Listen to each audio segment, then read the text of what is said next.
الحمد لله رب العالمين،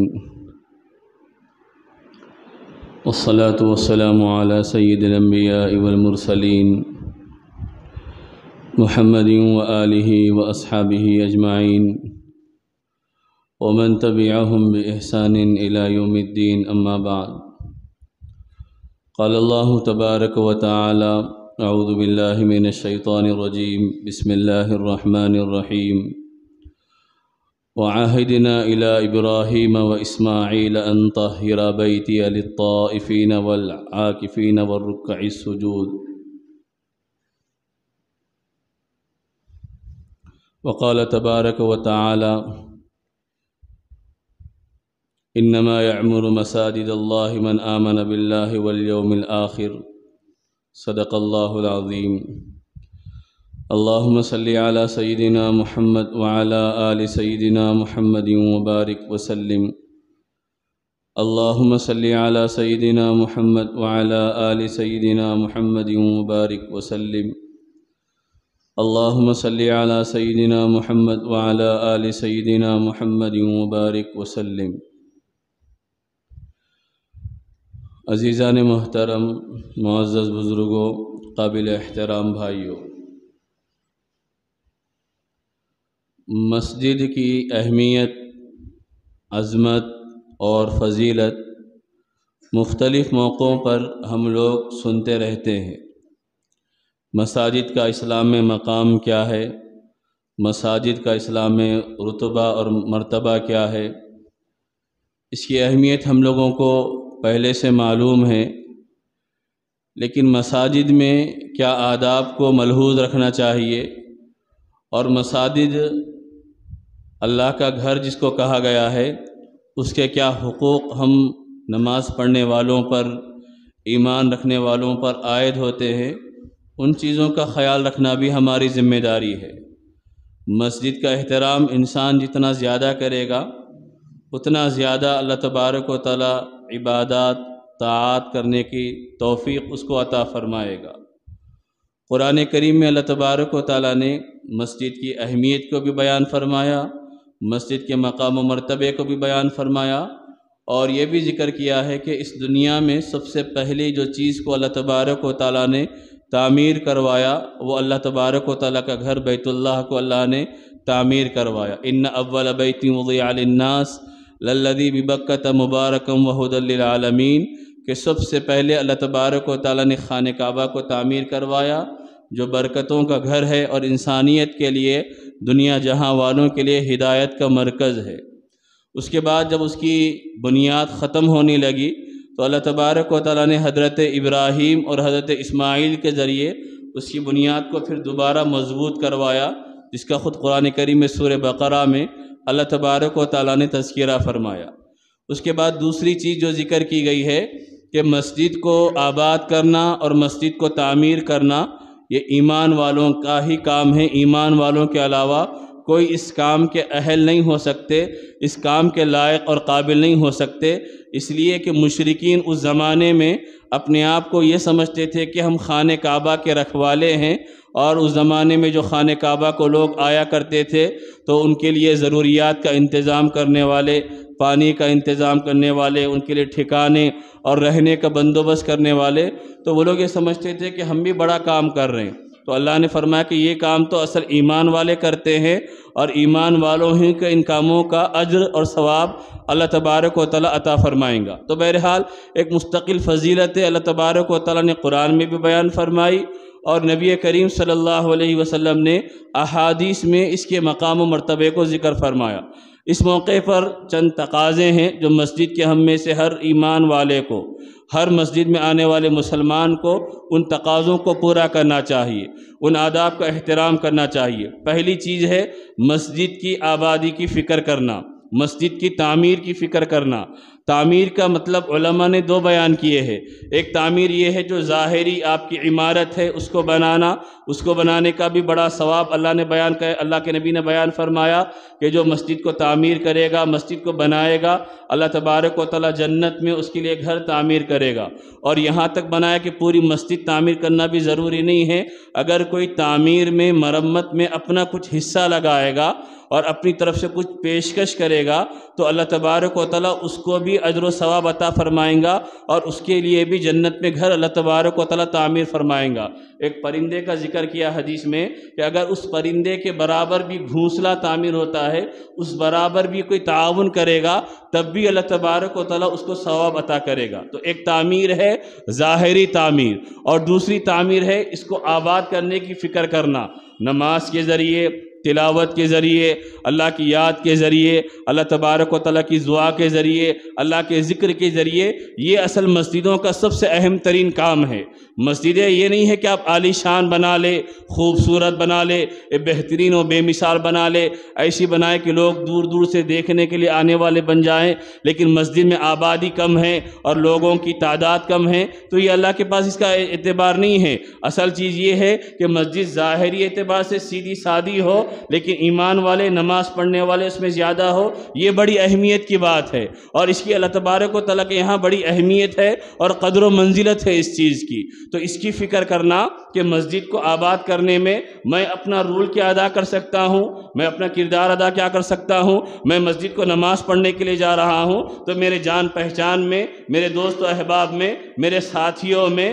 میرے جتنے پہچاننے والے ہیں وہ نماز کو نہیں آ رہے تو میں ان کو نماز کی دعوت دے کر آؤں، تاکہ میرے ذریعے لوگ نماز کو آنے والے بن جائے، میرے ذریعے لوگ نماز پڑھنے والے بن جائے، یہ اللہ کا گھر آباد ہو جائے انسانوں کے ذریعے اور نماز پڑھنے والوں کے ذریعے۔ قرآن کریم میں اللہ نے فرمایا فی بیوت اذن اللہ ان ترفع ویذکر فیہا اسمہ یسبح لہ فیہا بالغدو والآصال، کہ اللہ کا گھر وہ ہے کہ جس میں یہ حکم دیا گیا ہے کہ اللہ کا نام لیا جائے، اس کی تعظیم کی جائے، صبح و شام اس گھر میں اللہ تبارک و تعالیٰ کی تسبیح بیان کی جائے۔ تو پہلی چیز جو ہم لوگوں کو فکر کرنے کی ہے وہ یہ ہے کہ مسجد نمازیوں سے کیسے آباد ہو جائے۔ جگہ جگہ مسجدیں بن رہی ہیں، مسجدوں کی شروعات ہو رہی ہے، لیکن مسجدیں تعمیر تو ہو جائے، مسجدیں بند تو جائے، مسجدوں کو قائم تو کر دیا جائے، لیکن نمازیوں کی تعداد نہ رہے تو یہ ہم ایمان والوں کے لیے سب سے بڑا سوال ہے کہ آخر ہم ایمان والے کیسے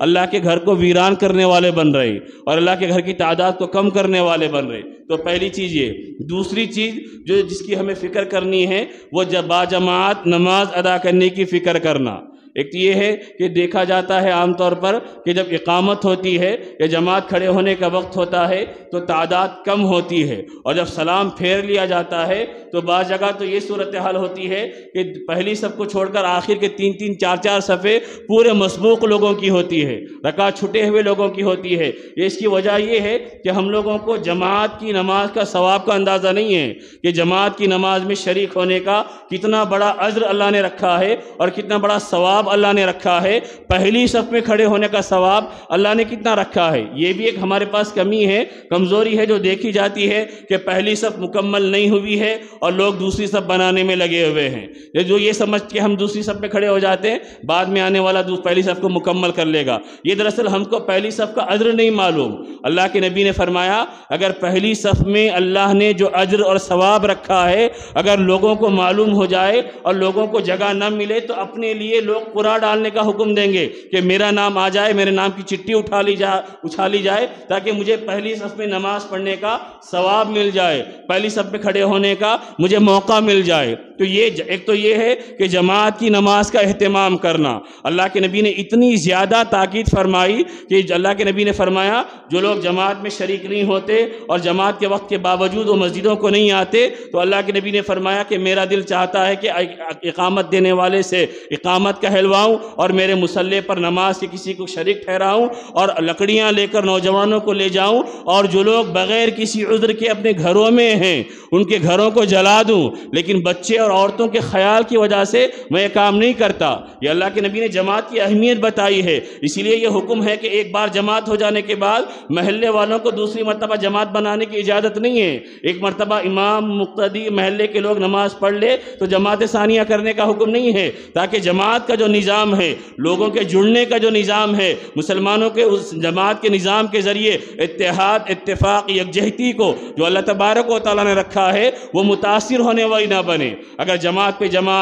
جماعت بنانے کا حکم ہوتا اور اس کی اجازت ہوتی تو اللہ کے نبی یہ نہیں فرماتے کہ جو اپنے گھروں میں پڑے ہوئے ہیں میں جا کر آگ لگا دوں۔ ان کے لیے موقع ہوتا کہ ایک نماز چھوڑ گئی، ایک جماعت چھوڑ گئی تو دوسری بنانے والے بن جاتے، اور جماعت پہ جماعت بنانے کی اجازت دی جاتی تو نقصان یہ ہوتا کہ لوگ پہلی جماعت کی قدر نہیں کرتے۔ ہر آدمی اپنی دکان میں بیٹھا ہوا ہے، اپنے آفس میں بیٹھا ہوا ہے، اپنے گھر میں بیٹھا ہوا ہے، نماز کا ٹائم ہو گیا، جماعت کا ٹائم ہو گیا، وہ یہ سمجھتا کہ بھئی ٹھیک ہے جماعت کا ٹائم ہو گیا تو کیا ہوا، 2-3 کو لے جاؤں گا، الگ جماعت بنا لوں گا، ہر آدمی یہ سوچتا۔ تو اسلام نے جو جماعت کا نظام رکھا ہے، مسلمانوں کو جوڑنے کا جو نظام رکھا ہے، اور 5 وقتہ نماز میں حاضری کے ذریعے آپسی خلوص و تعلق کو مضبوط کرنے کا جو نظام اللہ نے بنایا ہے، وہ سارا کا سارا نظام ختم ہو جاتا۔ دن میں 5 وقت جمع ہونے کا حکم دیا، ہفتے میں 1 مرتبہ جمعہ کے دن ساری مسجدوں سے چھٹ کر جو بڑی مسجد ہوگی، جامع مسجد کہا جاتا، اس مسجد میں جمع ہونے کا حکم دیا۔ اس کے بعد سال کے اندر 2 مرتبہ ایسا موقع رکھا کہ تم اپنی مسجدوں سے بھی باہر نکل جاؤ اور شہر سے باہر نکل کر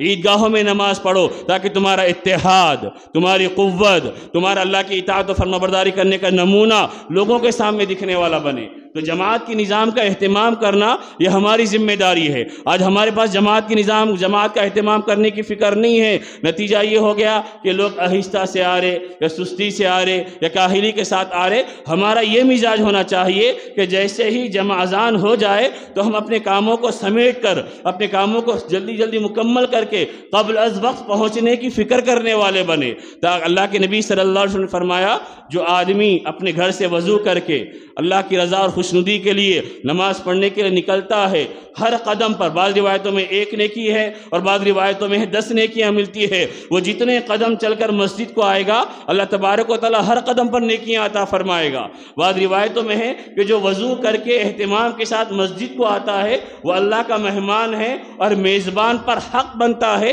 کہ وہ اپنے مہمان کا اکرام کرے، وہ اپنے مہمان کا خیال کرے۔ یعنی ہم اللہ کے مہمان بن کر آئے ہیں اور اللہ تبارک و تعالیٰ ہمارا اعزاز کرنے والا، ہمارا اکرام کرنے والا، ہمارا احترام کرنے والا ہے۔ تو دوسری چیز جو ہمیں فکر کرنے کی ضرورت ہے وہ یہ ہے کہ باجماعت نماز پڑھنا، اور اس میں یہ ہے صفوں کو درست کرنے کی فکر کرنا، اور اس میں یہ ہے کہ آپ پہلی صف میں موقع مل رہا ہے تو اپنے موقع کو گنوانے والے نہ بنے، پہلی صف میں کھڑے ہو۔ اگر ہم کو موقع ہے، ہم اپنے ذریعے پہلی صف کو پوری کر سکتے ہیں تو پہلی صف کو پوری کرے، ہم دوسروں کے لیے نہ چھوڑے، کیونکہ ثواب لینے میں آدمی دوسروں کے انتظار میں نہ رہے۔ اللہ جس کو ثواب کمانے کا موقع دے رہا وہ خود ثواب کمانے والا بنے، اور اپنی طرف سے صف میں خلل آنے نہ دے، صف کے اندر دراڑ آنے نہ دے، صف کے اندر کمی آنے نہ دے۔ اللہ کے نبی صلی اللہ علیہ وسلم صفوں کو درست کرنے کا خوب اہتمام فرمایا کرتے تھے، اور حضرت عمر رضی اللہ عنہ کے بارے میں ہے، انہوں نے تو چند آدمیوں کو متعین کر دیا تھا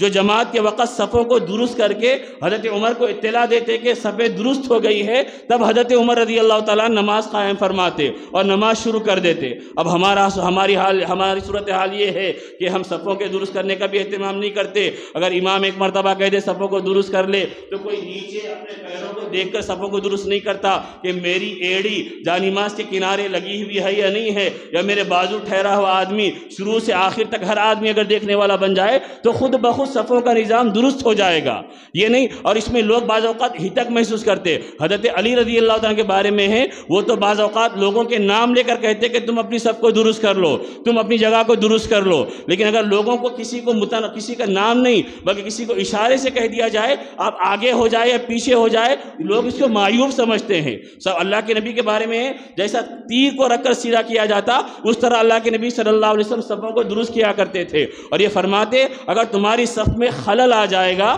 اور تمہاری صفیں درست نہیں ہوگی، اللہ تمہارے دلوں کو بدل دے گا، تمہارے دلوں کے اندر اختلاف پیدا ہو جائے گا، تمہارے چہروں کو اللہ تبارک و تعالیٰ بدل دے گا۔ اتنی زیادہ تاکید کی گئی، اتنا زیادہ نظام بتایا گیا کہ کیسے صفوں کو درست کرنا چاہیے۔ اگر ہم یہ دیکھ رہے ہماری وجہ سے پہلی صف میں جگہ خالی ہے، یا کرسیوں پہ بیٹھنے والے کرسیوں پہ ایسا بیٹھ رہے کہ ہر کرسی کے درمیان جگہ خالی چھٹی ہوئی ہے، یہ بھی غلط ہے۔ مل مل کر ٹھہرنے کا حکم دیا گیا ہے۔ جس طرح ٹھہرنا مل مل کے ضروری ہے، اسی طرح کرسیوں کو بھی بغیر فاصلے کے رکھنا چاہیے۔ یہ سارا نظام شریعت کا اللہ کے نبی صلی اللہ علیہ وسلم نے بیان فرمایا ہے۔ اگر اس میں کمی اور کوتاہی ہوتے رہیں گی تو ہم اللہ کے گھر کا جو اکرام کرنا ہے، اللہ کے گھر کا جو احترام کرنا ہے، اور اللہ کے گھر کا جو نظام شریعت نے دیا ہے، اس کو ہم اپنی ذات سے کم کرنے والے بنیں گے، کوتاہی کرنے والے بنیں گے، قصوروار ہم بنیں گے۔ تو تیسری چیز جس کا ہمیں اہتمام کرنا ہے وہ یہ ہے کہ ہم صفوں کو درست کرنے والے بنیں۔ بعض لوگ صفوں کو درست کرنے میں یہ کرتے ہیں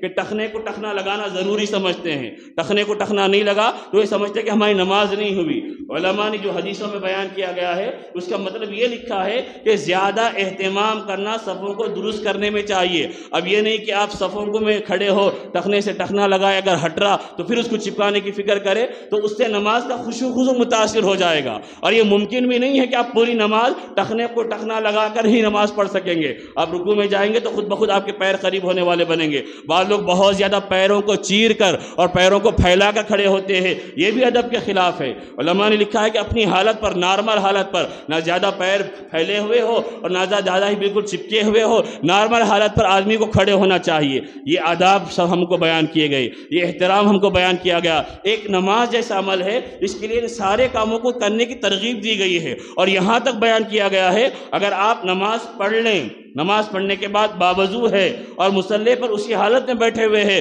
جب تک بیٹھے رہیں گے اللہ تبارک و تعالیٰ اجر عطا فرمائیں گا، ثواب عطا فرمائیں گا۔ اور مسجد میں آ رہے، مسجد میں آنے کے کیا آداب ہے، مسجد سے نکل رہے، مسجد سے نکلنے کے کیا آداب ہے۔ اللہ کے نبی صلی اللہ علیہ وسلم نے فرمایا کہ مسجد میں آتے وقت دعا پڑھ کر داخل ہو، اور مسجد سے نکلتے وقت دعا پڑھ کر داخل ہو۔ اس کے بعد اور یہاں تک ذکر کیا گیا ہے نفل اعتکاف کی نیت کر لو، جب تک تم مسجد میں رہیں گے اللہ تبارک و تعالیٰ تم کو ثواب عطا فرمائیں گا۔ اس کے بعد چوتھی چیز ہے وہ یہ ہے کہ اپنی مسجدوں کو صاف ستھرا رکھنے کا اہتمام کرنا۔ مسجدیں بنائیں تو مسجدوں کو صاف ستھرا رکھنے کا اہتمام کرنے کا حکم دیا گیا۔ اسی لیے کچی پیاز کھا کر یا کچی لہسن کھا کر آنے سے منع کیا گیا ہے کہ اس میں بدبو ہوتی ہے، اور مسجدیں نیک لوگوں کا ٹھکانہ، اور اس مسجدوں میں فرشتے ہوتے ہیں، ان کو اذیت پہنچتی ہے۔ اللہ کے نبی نے فرمایا کہ تم ان چیزوں کو کھا کر مت آؤ۔ علماء نے کہا کہ صرف یہ نہیں ہے بلکہ وہ ساری چیزیں جس کے اندر بدبو ہوتی ہے اور وہ بدبو لوگوں کو ناپسند ہوتی ہے، وہ کھا کر مسجد میں آنے سے منع کیا گیا ہے۔ چاہے کوئی سگریٹ پی کر آئے مسجد میں وہ بھی منع ہے، چاہے کوئی گٹکا کھا کر آئے مسجد میں وہ بھی منع ہے، چاہے کوئی زردہ کھا کر آئے یا جس کی بو باقی ہو وہ منع ہے۔ جب تک کہ بو صاف نہیں ہو جائے گی اور بو ختم نہیں ہو جائے گی تو یہ احکام ہم کو دیے گئے ہیں۔ اور اللہ کے نبی صلی اللہ علیہ وسلم نے فرمایا کہ مسجدوں کو صاف رکھنے کا اہتمام کرو۔ مسجد میں کچرا نظر آ جائے، ایک تو یہ ہے کہ جو ذمہ دار ہوتے ہیں، جو خدمت میں مامور ہوتے ہیں، وہ تو صفائی کرتے رہتے ہیں، لیکن بحیثیت مسلمان اگر مجھ کو کوئی کچرے کا تنکا نظر آ گیا، کوئی پتا نظر آ گیا، کوئی ٹکڑا کاغذ کا ٹکڑا نظر آ گیا، تو اس میں کوئی جھجک اور عیب کی بات نہیں ہے کہ ہم اٹھا دیں اور کہیں کچرے کی جگہ جہاں پھینکنی ہے وہاں پھینک دے۔ اللہ کے نبی نے فرمایا جو مسجد میں کچرا اٹھا کر پھینکے گا اللہ اس کو جنت میں گھر عطا فرمائیں گا۔ اور اللہ کے نبی کا خود معمول تھا کہ ایک مرتبہ اللہ کے نبی مسجد میں داخل ہوئے، قبلے کی دیوار پر دیکھا کہ کچھ تھوک وغیرہ گرا ہوا ہے، اللہ کے نبی نے ٹھیکری منگائی اور اس تھوک کو اپنے مبارک ہاتھ سے کھکر کر باہر پھینکوا دیا۔ یہ کون کر رہے؟ سیدنا محمد رسول اللہ صلی اللہ علیہ وسلم۔ حضرت عمر رضی اللہ تعالیٰ ایک مرتبہ مسجد قباء تشریف لے گئے، وہاں دیکھا کہ مسجد صفائی نہیں ہوئی اور کچرا پڑا ہوا ہے، تو حضرت عمر رضی اللہ تعالیٰ نے ایک لکڑی منگائی اور اس کے بعد اپنے کپڑے کو لپیٹا اور اس کے بعد خود جھاڑو دی مسجد کے اندر، خود صفائی فرمائی۔ ہم یہ سمجھتے ہیں کہ بس جس کا کام ہے، بعض لوگوں کا مزاج ہوتا ہے اگر تنکا بھی گرا ہوا ہوتا ہے تو ذمہ دار کو بلاتے ہیں، خدمت کرنے والے کو بلاتے ہیں کہ دیکھو بھائی تنکا گرا ہوا ہے، کچرا گرا ہوا ہے، آپ اٹھاؤ۔ کیا ہماری مسجدیں نہیں ہیں؟ کیا ہمارا گھر سے اللہ کے گھر سے تعلق نہیں ہے؟ کیا ہم ثواب کمانا نہیں چاہتے؟ کیا ہم نیکی کمانا نہیں چاہتے؟ کیا نیکی میں ہم حصے دار نہیں بن سکتے؟ صفائی کرنے والے کریں گے، لیکن بحیثیت مسلمان یہاں تک ایک عورت تھی، بعض روایتوں میں عورت بھی تھی یا مرد بھی تھا ممکن ہے، وہ حبشی کالے رنگ کی عورت تھی جو روزانہ مسجد کی صفائی کیا کرتی تھی۔ کچھ دنوں کے بعد اس کا انتقال ہو گیا۔ اللہ کے نبی نے 2-3 دن دیکھا وہ عورت نظر نہیں آئی، تو اللہ کے نبی نے پوچھا کہ وہ عورت کہاں ہے جو روزانہ مسجد کو جھاڑو دیا کرتی تھی، صفائی دیا کرتی تھی؟ تو صحابہ نے فرمایا کہ اللہ کے نبی اس کا انتقال ہو گیا، ہم نے اس کی نماز جنازہ پڑھ کے تدفین کر دی۔ اللہ کے نبی نے پوچھا کہ مجھے کیوں نہیں بتایا، میں بھی شریک ہوتا؟ تو صحابہ نے کہا کہ اللہ کے نبی رات کا وقت تھا، ہم نے مناسب نہیں سمجھا کہ آپ کو زحمت دی جائے، آپ کو تکلیف دی جائے، اس لیے ہم نے سارا کام کر دیا۔ تو اللہ کے نبی نے فرمایا چلو ٹھیک ہے، مجھے اس کی قبر پر لے جاؤ۔ قبر پر جانے کے بعد اللہ کے نبی نے اس کے حق میں دعا فرمائی اور نماز جنازہ وہاں پر ادا فرمائی۔ علماء نے لکھا ہے کہ یہ اہمیت اور یہ اس کا اعزاز صرف اس لیے ہوا کہ وہ اللہ کے گھر کی صفائی کیا کرتی تھی یا اللہ کے گھر کی صفائی کیا کرتا تھا۔ تو میرے بزرگوں، میرے بھائیوں، مسجدوں کو صاف رکھنے کا حکم دیا۔ حضرت عائشہ صدیقہ رضی اللہ عنہا نے بیان فرمایا کہ اللہ کے نبی نے فرمایا کہ تم مسجدوں کو بناؤ تو مسجدوں کو صاف ستھرا رکھو، اور اللہ کے نبی کا معمول تھا ہر جمعہ کو مسجد میں خوشبو دیا کرتے تھے، دھونی۔ خاص طور پر جو عرب جا کر آئے ہیں ان کو معلوم ہے کہ عود کی دھونی دی جاتی ہے وہاں پر، وہاں تو روز کا معمول ہے۔ اللہ کے نبی نے فرمایا جمعہ کے دن اہتمام کے ساتھ، اور حضرت عمر رضی اللہ عنہ کا معمول تھا کہ ہر جمعہ کو پابندی کے ساتھ مسجد میں عود کی دھونی دیا کرتے تھے، جو کہ ایک بڑا مجمع جمع ہوتا ہے، اور جمع ہونے کی وجہ سے تھوڑی سی ناگوار چیزیں بھی محسوس ہوتی ہے، تو اس کی وجہ سے خوشبو آئے گی، اللہ کے گھر میں لوگ زیادہ جمع ہوں گے، اچھی خوشبو سے آدمی کی طبیعت میں بشاشت پیدا ہوتی ہے اور ایک قسم کی لذت محسوس ہوتی ہے، پھر وہی کیفیت انسان کی عبادت میں حلاوت کا ذریعہ بنتی ہے۔ ہمارے پاس اس کا رواج نہیں ہے، ہم کو یہ بھی سوچنا چاہیے ہم مسجدوں کو بنائیں تو ان ساری چیزوں کی رعایت کرنے والے، کہ ہماری مسجدوں میں جمعہ کے دن دھونی ہونی چاہیے۔ اس کے تو آج کل ماشاءاللہ بہترین اسٹانڈ بنے ہوئے مل رہے ہیں، آپ کرٹ کے اسٹانڈ لگا دیجئے 2 مسجد کے اندر، اور عود مل رہا ہے، بخور مل رہا ہے، ہر قسم کی خوشبو کی چیزیں مل رہی، آپ ڈال دیجئے 15 منٹ کے اندر پوری مسجد کے اندر خوشبو پھیل جائے گی۔ تو یہ مسجد کو صاف ستھرا رکھنے کا، اہتمام کرنے کا حکم دیا گیا۔ ہمارے طہارت خانے صاف ہونے چاہیے، ہمارے وضو خانے صاف ہونے چاہیے، ہمارے جہاں چپل چھوڑے جاتے ہیں وہ صاف ہونے چاہیے۔ یہ ساری چیزیں اسلام کے نظام صفائی کو بتاتی ہے، اور اسلام سب سے زیادہ پاک رہنے کا حکم دینے والا، سب سے زیادہ صاف رہنے کا حکم دینے والا۔ الطہور شطر الایمان کہا گیا کہ پاک صاف رہنا یہ ایمان کا حصہ ہے۔ اور مسجد قباء کی جو تعریف اللہ تبارک اور نبی کو حکم دیا گیا کہ آپ وہاں جا کر نماز پڑھا کرو، تو وہاں پر جو خصوصیت بیان کی ہے اس مسجد کی اور مسجد کے نماز پڑھنے والوں کی، وہ یہ خصوصیت بیان کی ہے لمسجد اسس علی التقوی من اول یوم احق ان تقوم فیہ رجال یحبون ان یتطہروا واللہ یحب المطہرین، کہ اس میں بہت زیادہ پاک صاف رہنے والے بندے نماز پڑھتے ہیں اس مسجد کے اندر، اور اللہ کو پاک صاف رہنے والے بندے بہت زیادہ پسند ہے۔ تو میرے بزرگوں، میرے بھائیوں، اس کا اہتمام کہ ہمارے ذریعے مسجد کے اندر خوشبو پھیلے، مسجد کے اندر صفائی ستھرائی کا نظام ہو، ہم چپل رکھے ڈھنگ سے رکھے، وضو خانے کے پاس جائے ڈھنگ سے جائے، طہارت خانہ استعمال کرے ڈھنگ سے استعمال کرے، ہماری گاڑیاں باہر ٹھہرے وہ بھی ڈسپلن کے ساتھ اور ڈھنگ سے ہونی چاہیے، تاکہ غیر مسلم گزرے تو اس کو اسلام کا نظام محسوس ہو کہ کتنی ترتیب کے ساتھ، کتنے ڈسپلن کے ساتھ، کتنے نظم و ضبط کے ساتھ مسلمان نماز پڑھنے والے۔ ہماری عادت یہ ہے کہ جہاں چھاؤں دکھے وہاں گاڑی ٹھہرانا چاہتے ہیں، چاہے گاڑی ٹھہرانے میں روڈ کے جانے والوں کو خلل ہو جائے، یا کہ ہماری وجہ سے ایک گاڑی کی وجہ سے 4 گاڑیاں ٹھہرنا نقصان ہو جائے، ان کو موقع نہ ملے، ہم کچھ بھی نہیں سوچتے، ہم یہ سوچتے کہ میرے کو گاڑی رکھنے کی جگہ صحیح ملنا۔ جیسے مسجد میں ہمارا معمول یہ ہے کہ میرے کو فین کے نیچے جگہ ملنا، میرے کو کولر کے نیچے جگہ ملنا۔ ہم اللہ کے واسطے نماز پڑھنے کے نہیں آتے، 10 منٹ نماز پڑھنا رہتا فین کو ڈھونڈتے، اور اس کی وجہ سے جگہ میں صف میں خلل آ جائے کوئی ہم کو فکر نہیں ہوتی، لیکن فین کے برابر نیچے جگہ ملنا، گرمی ہے کولر نہ لگ گئے تو کولروں کے سامنے ٹھہرنا، چاہے سامنے صف خالی رہ جائے اور لوگ نماز پڑھنے والے نہ رہے، کچھ احساس نہیں ہوتا۔ یعنی ہم جس جذبے کے ساتھ آ رہے، کوئی ہمارے اندر احساس نہیں ہے کہ یہ اللہ کا گھر ہم کو ہر نظام زندگی کو سکھانے والا، بتانے والا ہے۔ پاک صاف ہو کر آنا ہے، اچھے کپڑے پہن کر آنے کا حکم دیا گیا۔ سورہ اعراف میں اللہ نے فرمایا یا بنی آدم خذوا زینتکم عند کل مسجد، اے بنو آدم جب بھی تم اللہ کے گھر جاؤ بہترین زیب و زینت اختیار کر کے جاؤ، اچھے کپڑے پہن کر جاؤ، ایسے کپڑے پہن کر کہ جس کو دیکھ کر لوگ اچھا سمجھے، ایسے نہیں کہ بالکل پرانے بوسیدہ میلے گندے کہ جس کو پہن کر ہم کسی رشتہ دار سے ملنے کے لیے جانے کے تیار نہیں ہوتے،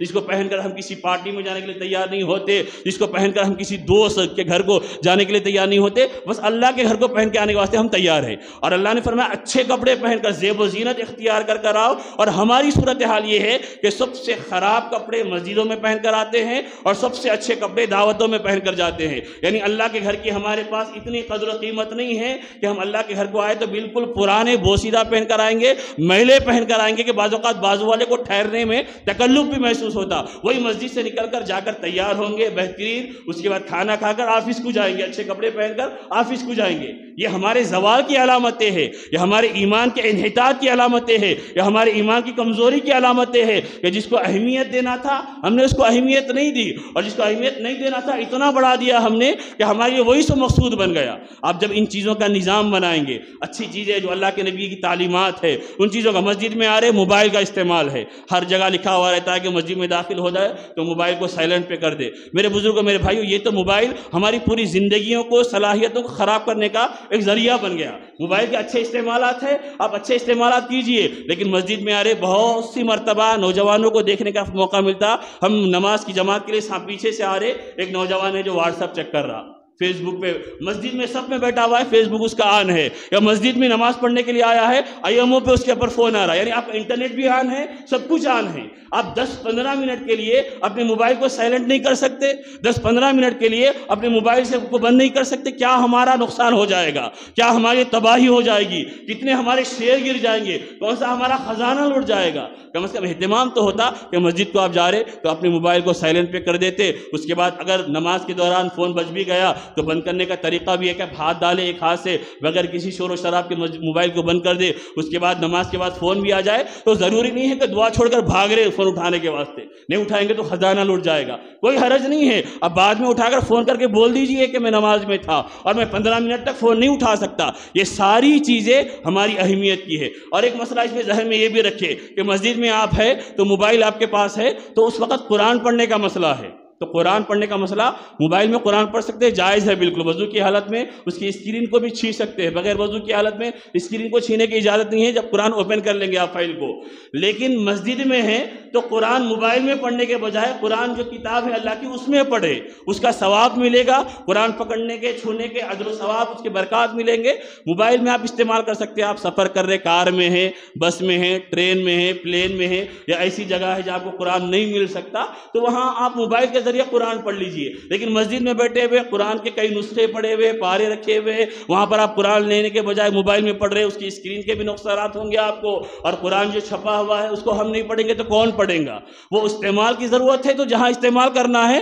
وہاں استعمال کیجئے۔ تو یہ چند چیزیں تھی، اور بھی چند چیزیں تھی جو آپ کے سامنے ذکر کرنی تھی، لیکن بہرحال ان چیزوں کا ہم اہتمام کرنے والے بنے۔ یہ مسجد کے آداب ہے، مسجد کے حقوق ہے، مسجد کے تقاضے ہیں کہ جن کو ہمیں پورا کرنا ہے۔ اگر ہم ان تقاضوں کو پورا کریں گے، اللہ کے گھر کی عبادت کا اہتمام، اس کو آباد رکھنے کا اہتمام، اس کو صاف ستھرا رکھنے کا اہتمام، اس کو بہتر سے بہتر بنانے کا اہتمام، جیسے میں اپنے گھر کے لیے اچھی سے اچھی چیز چاہتا ہوں، اچھے سے اچھا نظام رکھتا ہوں، مسجدوں میں آواز کو پست رکھنے والے بنے۔ بحث کرنا، چیخنا، پکارنا یہ قیامت کی علامت ہے۔ اللہ کے نبی نے فرمایا قیامت کے قریب مسجدوں میں آوازیں بلند ہوں گی۔ تو ہماری ذمہ داری ہے کہ ہم بات چیت دنیا کی ایک تو کرنا نہیں ہے، ضرورت کی بات چیت کرنا ہے، اگر کرنے کی نوبت بھی آ جائے تو اہتمام کے ساتھ، خاموشی کے ساتھ، پست آواز میں بات کرنا چاہیے۔ دعا فرمائے کہ اللہ تبارک و تعالیٰ جو آداب ہے، جو تقاضے ہیں ان کو پورا کرنے والا بنائے۔ رمضان کا مہینہ ہے، لوگ زیادہ جمع ہوتے ہیں، تحمل ہمارے اندر ہونا، ایثار ہمارے اندر ہونا، لوگوں کو جگہ دینے والے بننا۔ ہم کو گرمی ہے، ہم اپنی خواہش کے لیے نہیں، ہم کو سردی ہے، ہم ایثار کرنے والے بنیں گے، لوگوں کو آگے، تو اس کے ذریعے محبتیں بڑھتی ہے اور مسجدوں کا نظام درست ہوتا ہے۔ اللہ تبارک و تعالیٰ صحیح علم و عمل کی توفیق عطا فرمائے۔ وآخر دعوانا ان الحمد للہ رب العالمین۔